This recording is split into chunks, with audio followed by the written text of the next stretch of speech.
नमस्कार। इससे पूर्व की कक्षा में हमने पाठ्य योजना का निर्माण किस प्रकार से किया जाता है और उसमें जो साहित्य की विधा है व्याकरण, उसमें कैसे निर्माण किया जाता है ये पढ़ा। इस कक्षा में अब हम चर्चा करेंगे कि गद्य की पाठ्य योजना का निर्माण कैसे किया जाता है। गद्य मैं आपको जो भाषा शिक्षण की कक्षा में आपको पहले ही बता चुकी हूँ कि गद्य में कहानी, कथा, उपन्यास, संस्मरण, जीवनी इत्यादि आते हैं।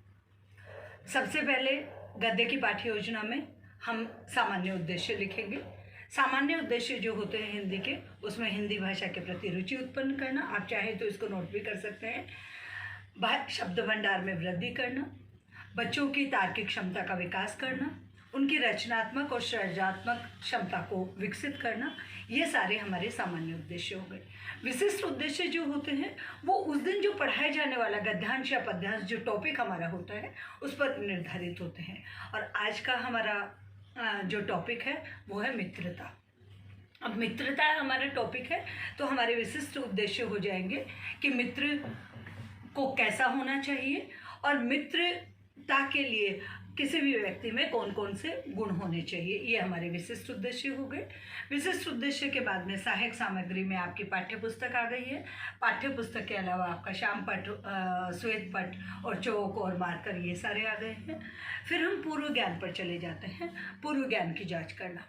हम पूर्व ज्ञान में विद्यार्थियों से प्रश्न पूछते हैं।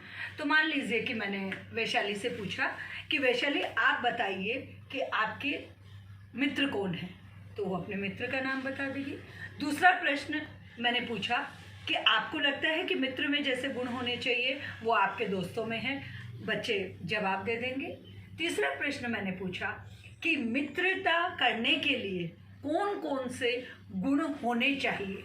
अब विद्यार्थी इसमें कुछ बताएंगे, कुछ नहीं बताएंगे, और इस तरह से हम समस्यात्मक प्रश्न पे आकर के और टॉपिक की घोषणा कर देंगे, उद्देश्य कथन कह देंगे कि आज हम मित्रता नामक पाठ पढ़ेंगे। अब हमारा आ गया प्रस्तुतिकरण।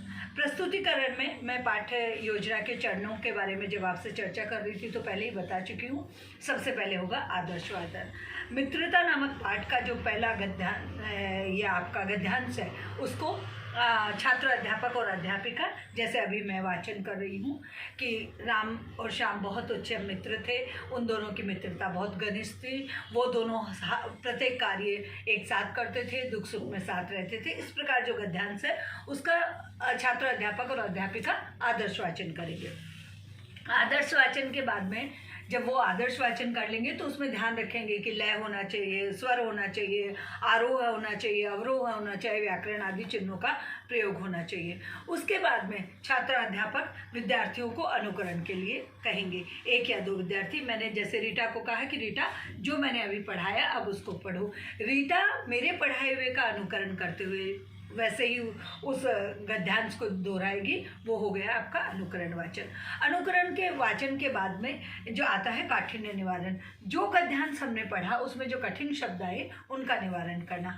अभी मैंने कहा कि वो मित्रता उनकी परम यानी सबसे ज़्यादा नज़दीक वाली, इस तरह से जो भी कठिन शब्द आएंगे उनका श्यामपट्ट पे लिख करके, उनका वाक्य में प्रयोग करके, उनका विलोम शब्द बता के, पर्यायवाची बता के और उनका अर्थ बता करके सरलीकरण कर दिया जाएगा।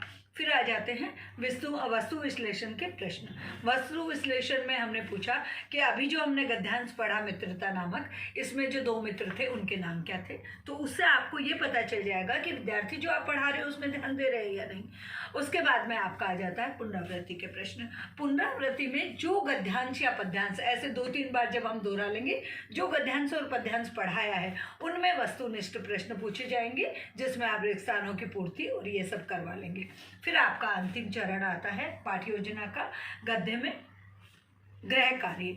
गृह कार्य में आप उनको उस पाठ के साथ साथ उनकी रचनात्मक और सृजनात्मक क्षमता का मूल्यांकन करने के लिए आप उनको गृह कार्य दे सकते हो कि प्रत्येक विद्यार्थी अपने अपने जो मित्र है उसके बारे में एक पेज में लिख करके लेके आए। मित्रता के ऊपर 4 पंक्तियाँ कोई कविता की लिखे, मित्रता के ऊपर कोई चार्ट बनाए, अपने मित्र के गुण और अवगुणों को बताएं, मित्र कैसा होना चाहिए। मतलब वो इस तरह के आप रचनात्मक, जिससे विद्यार्थी अपनी कल्पना शक्ति और अपनी जो बौद्धिक क्षमता है उसका प्रदर्शन कर सके। और इस प्रकार से ये बन गई हमारी गद्य की पाठ्य योजना।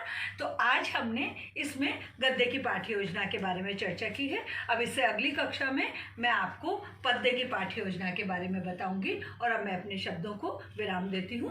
धन्यवाद।